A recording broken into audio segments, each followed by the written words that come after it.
Hey guys, welcome to Mad Scientist BBQ. I'm Jeremy Yoder, and today I'm going to answer a question that I've gotten about 1,000,000 times where people ask, how do I run a 500-gallon offset smoker? Well, today I'm going to show you exactly how.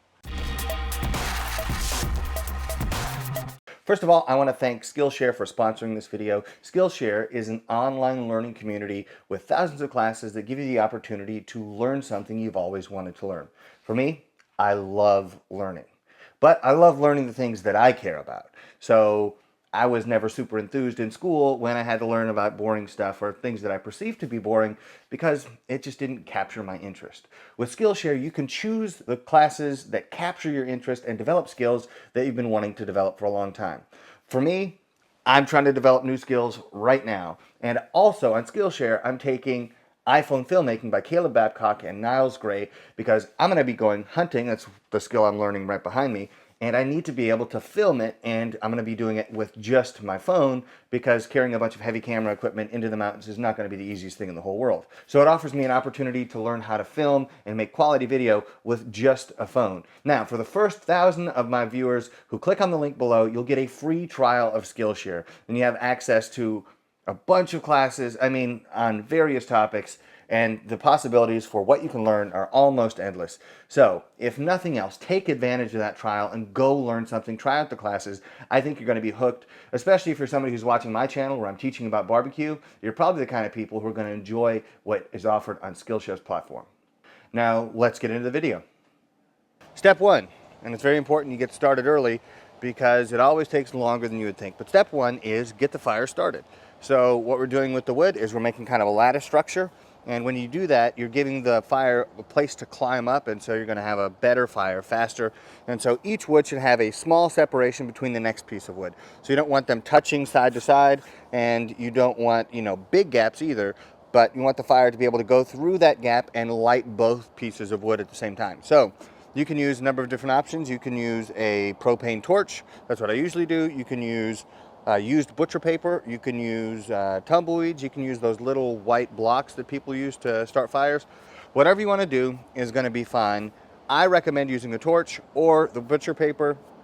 Whatever it is, it's going to be easy. Get started early and get your fire going well because the whole cook is going to be dependent on that fire. And then the last thing about the fire that we start off with is I want to build a really big fire to start off with because I want a good coal bed from the very beginning.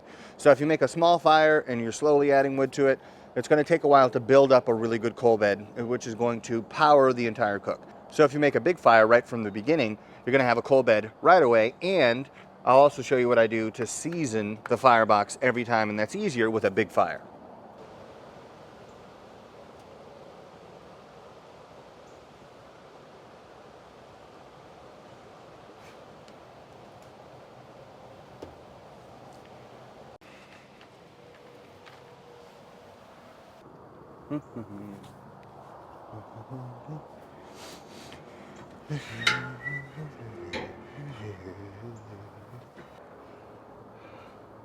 Wow, it looks so much cleaner after I cleaned it yesterday. Like the bottom looks like completely fresh metal with just a little bit of oil on it.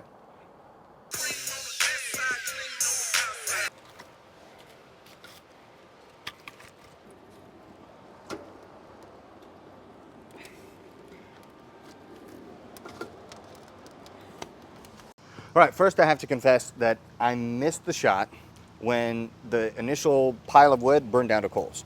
So my wife, who does all the filming, was not available. She was feeding our daughter, which means she wasn't here to take the camera shot. So I just had to add wood because the show must go on. So what we have now is another fire that is burned down to coals pretty much. And so this looks pretty much identical to what you would see after the initial fire burns down to coals. You might have one log that's still on fire, but then mostly coals. So what I want to do is show you exactly what that looks like. We'll put it here.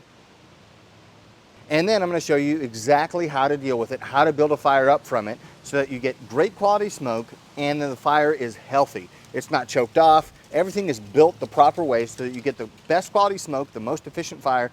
And again, it's all about the barbecue at the end. You get the best barbecue you can get.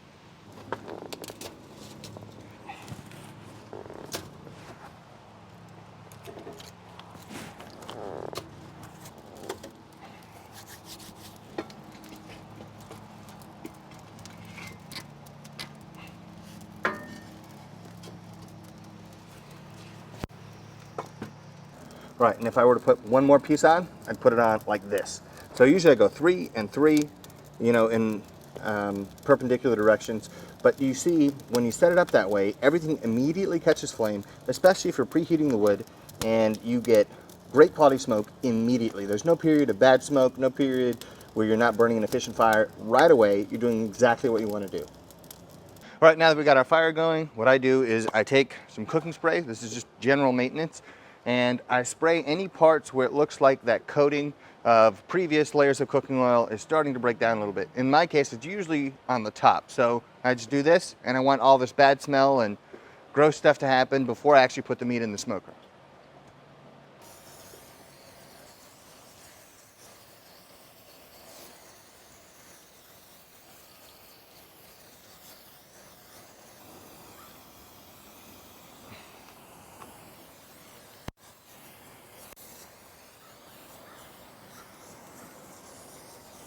Now we're waiting for that oil to set and polymerize and kind of form a protective coating on the firebox. I do it every time just because I want to protect that metal, because that metal is how I'm able to use this thing and how it cooks. Now, you may be wondering why I do things in the order that I do them. It's because I want everything to finish at the exact same time. So I start the fire first. Once the fire gets going really well, then I spray with oil. Once the fire burns down to coals and the oil is set and then the meat is prepped, all those things tend to line up at about the same time, give or take 5 minutes. So I've been in the situation before where I would do them in a different order. I'd light the fire, and then I would prep the meat, and then I'd try to coat it in oil. Then I'd have to wait with prepped meat and a good fire to put the meat on. And it just didn't work out. It wasn't the most ideal circumstance to get your food on the cooker and get it cooking. So light the fire, spray with oil, prep the meat, and then once you're done prepping the meat, you're probably going to be ready to start cooking. All right, now, one thing that we have to do in any barbecue video is cook meat. So we are going to use these beef ribs. And the reason we have to cook meat to make this video make sense is because a lot of the decisions I make when managing the fire and just kind of generally running the smoker is going to be based on what's happening to the meat. So if the meat is starting to burn, I'm going to run the fire a little bit differently. I'm going to change how I do the door. I'm going to change potentially even the full open on the stack. You know, I'm going to add wood, or I'm going to add less wood. It just depends on the situation. So this is what we're going to use as our test case to show you exactly what I'm thinking about when I run this 500-gallon pit. So first, let's get these out of the package. All right, got this unpackaged, and you may be asking, why am I doing beef ribs? Because beef ribs are far and away my favorite barbecue item. If you've never cooked 3-bone beef ribs, you're really missing out. And I'm going to answer a question that people ask me all the time. Anytime beef ribs show up in any of my videos, people ask me, hey, where'd you get those beef ribs? Where did you get those beef ribs? Where did you get those beef ribs? Even my brother called me last night and said, hey, where do you get those 3-bone beef ribs? And my answer has always been, well, you know, I have a meat supplier, so I just call the meat supplier, say, you know, I need 200 pounds of brisket and 100 pounds of pork butts or whatever, and it will show up. It's like, I need an Asian style duck, and it shows up. Now, most of you aren't going to have an account with a commercial meat supplier like I do, so you're not going to be able to order them the same way I do. So I looked online, and the very best place I found was called Stutzman Brothers Meats. That's where I got these guys. They were on sale, and they look incredible. In all honesty, probably the best looking rack of beef ribs I've ever seen.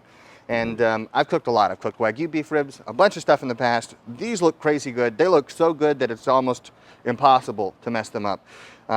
So if you have the time and you have the money, get some of these, and everybody's going to think, even if you're an idiot about barbecue, they're going to think you're Aaron Franklin, because beef ribs are the king of barbecue.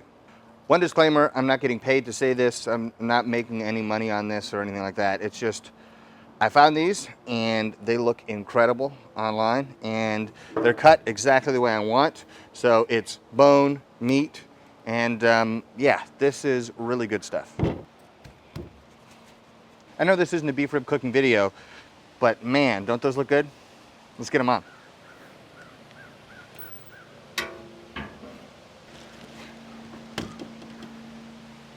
All right, first I want to apologize for the mower sound in the background, but I want to show you this at the right time, which is now. So after I've lit the fire, after I have covered the smoker in oil, the firebox actually, and after that's kind of set and burned in, then I start lining up the wood that I'm going to use on top of the firebox to start drying it out. So this wood is a little greener than what I'm used to using, so I want to make sure it's nice and dry and preheated so that when I put it on the fire, automatically it sparks up, it takes a flame, and produces good quality smoke that I want to use in the end. So if your wood is very dry, this isn't necessary, but for most people probably across the country, this is a good step to ensure you burn a clean fire every time. Next thing, fill up your water pans. So where I was in LA, it was very, very, very dry. And so water pans were absolutely crucial. Here, they're important, but not as crucial as they were in Los Angeles, where, you know, the relative humidity was, you know, single digits a lot of times. But I put these water pans in, I fill them up, usually before I actually even light the fire. Today I did it after. It's not a huge deal either way, but what you want it to do is work as a heat sink, absorbing a lot of the heat that comes right out of the firebox, and then also contributing moisture to the cook chamber. So make sure you do that when you're running a big pit. So I've been running this pit at 275. That's what I cook everything at. It just seems to be the best temperature to get the kind of quality results that I want in the end. And so the way I measure it, I don't measure it at the firebox end because that would be way hotter than 275, 325, 335. You know, it just, when it comes out kind of nuclear hot, that's not the temperature that you're really going to get on the meat. So brisket weather is in this probably 3/4 of the smoker, and you can cook brisket in any of these parts. But basically what I do is I don't let this top gauge get higher than 300 or this bottom gauge get lower than 250. And most of the time, they both stay pretty close to 275. This bottom one is usually 265, this top one is usually 285, and that's how I rock the whole cook as much as I possibly can. So what I do is when the temperature starts to drop, I'll add a log before it gets lower than what I want, because what happens is the temperature's going down, I add a log, and then it starts to come back up. It's not an instantaneous thing, especially on a big smoker like this.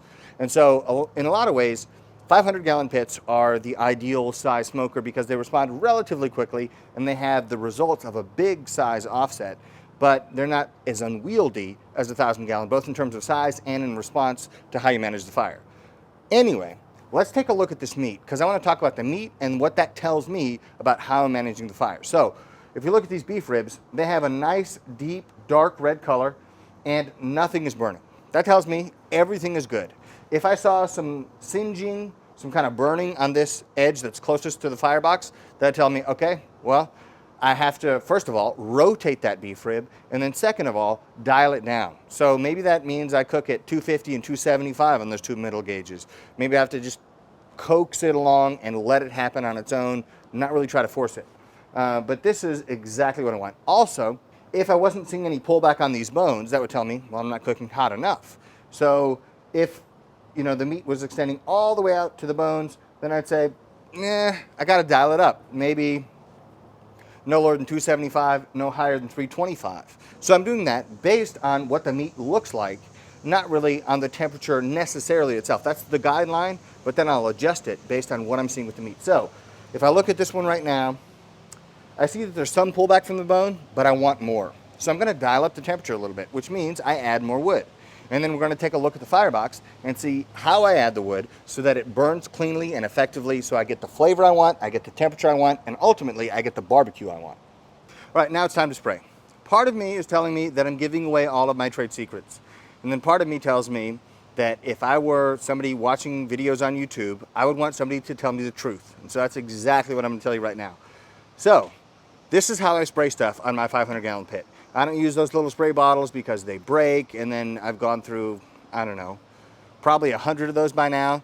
What I do is I get a pesticide sprayer, fill it with half apple cider vinegar and half water, and then I spray the meat. This is just by far the easiest way. It can hold a gallon at a time. You can get the ones that are 2 gallons. Basically, you only have to fill this thing up once for an entire cook, even if I'm cooking 25 briskets. So this is the easiest way to spray the briskets, or in this case, the beef ribs, even though I got a brisket on here and some pork butts and then some other beef ribs that I'm going to show you at the end to kind of try to illustrate the difference between the 3-bone beef ribs and then the 4-bone beef ribs. It's not even in the same universe, but I want to show you just to prove it. Okay, when I spray, I'm spraying the meat, not the fat, but if you get some on the fat, it's okay. So, super easy. I'm going to press this trigger and everything will get sprayed. Watch.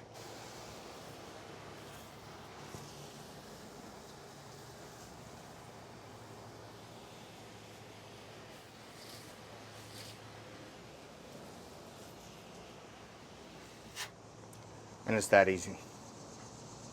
All right, so I want to make you aware of two things. Number one is I took out this top rack.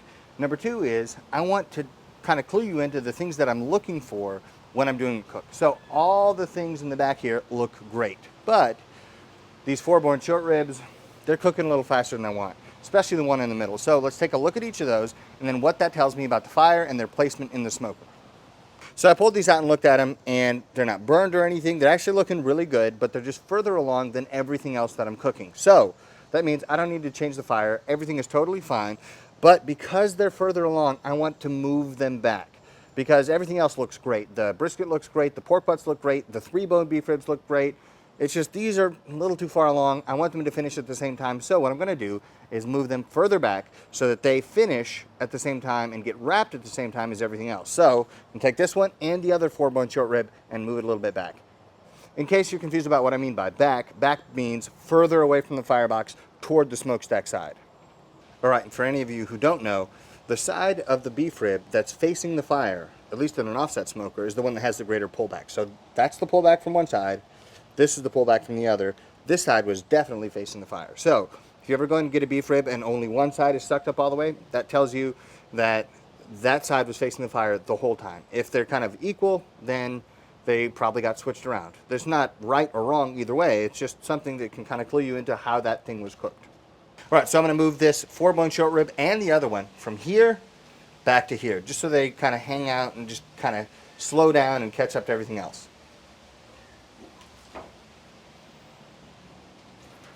Here's this one. It looks pretty good, but again, just a little bit further along. Again, this side was facing the fire. That's how much bone is exposed. This side was not facing the fire. Not much bone exposed. So, for your information.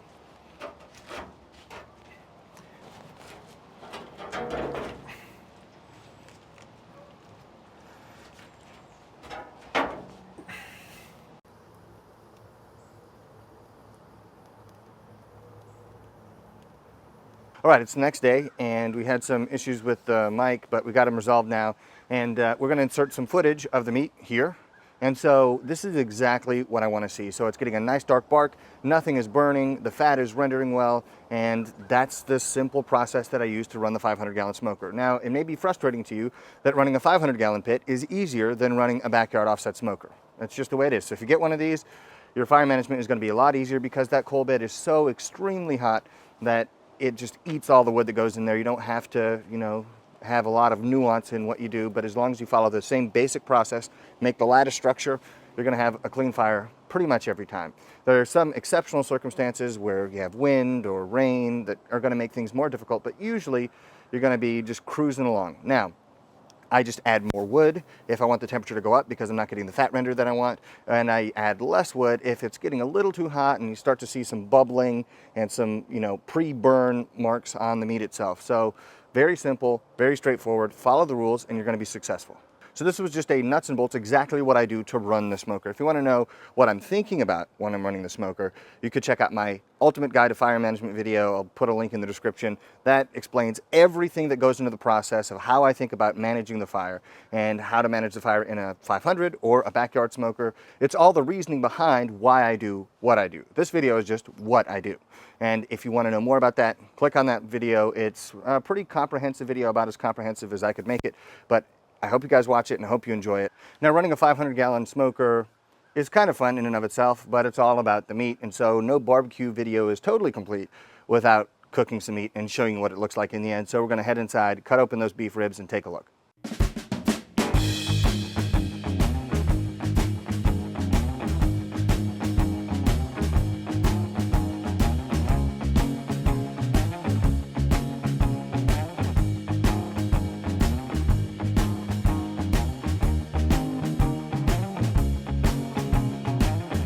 Thank you for watching Mad Scientist BBQ. If you enjoyed the video, hit the like button down below, subscribe to the channel, and turn notifications on so you get notified every time I make a new video. You can also follow me on Instagram and Twitter at Mad Scientist BBQ. I'll see you guys next time. I'm Jeremy Yoder, and today I'm going to show you, I got it, try one more take, to make a big fire right from the, I'm sorry, I really have to poop. Okay, ready? Okay, ready? Okay, for them the way I do. Okay, most of you out there do know, okay. All right, okay, now. I know this isn't a beef rib cooking video. No, let me try it again. So I'm doing that based on that if I were watching this channel, hold on, and the brisket that's in there and the pork butt, let me try it again. Hold on. Okay. It's exactly the, okay, let me try it again.